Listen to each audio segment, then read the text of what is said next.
I can trace it back, going back to school, just sitting in front of an authority figure telling you what's right, what's wrong. And just as a kid, it just didn't feel right. And I remember at the time, just kind of following some of the crowd. It didn't feel right in my heart, but you know, you're young and you just kind of follow what some of the other young people around you are doing, or your peers or whatever.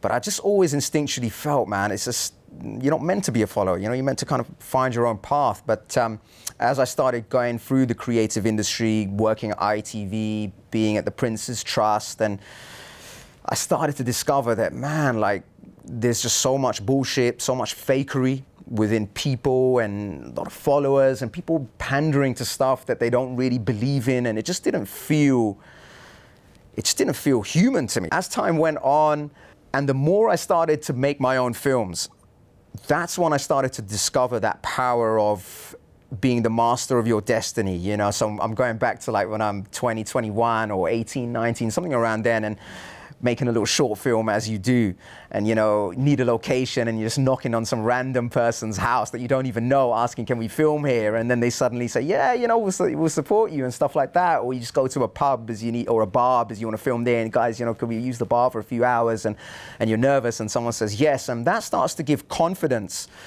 that, hold on a minute, I have more power than I actually thought I did, you know, before you're sort of scared to approach people and, you know, for support. But then I was like, man, people are willing to support. You just need to get out there, present yourself well, professionally, show your passion. And even when people say no, don't just kind of get crushed by that, you know, just keep going, keep going. So that's when I started to take a bit more control of my life. And then the more that grew, the more the vision and the canvas within which I wanted to create grew, expanded.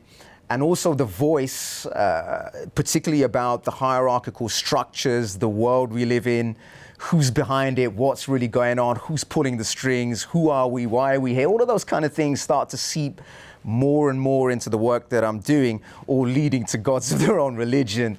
So yeah, it was a gradual sort of process of many, many experiences accumulating. Luckily for me, I didn't allow the negative experiences to completely crush me. I've managed to find a way to kind of use adversity as a strength, to try and learn from that and gain from that. But that, again, doesn't come naturally. It's just a willingness to want to learn, you know, to want to find and to want to research. And there's so much information out there if you choose to go after it, rather than react to information that's coming your way. Just scroll. You know, let me actually look for what I want to find out and search and connect with people, ask questions. And there were a few people in my life that came that would give me these little clues, like, you know, maybe talk less and ask more questions, you know.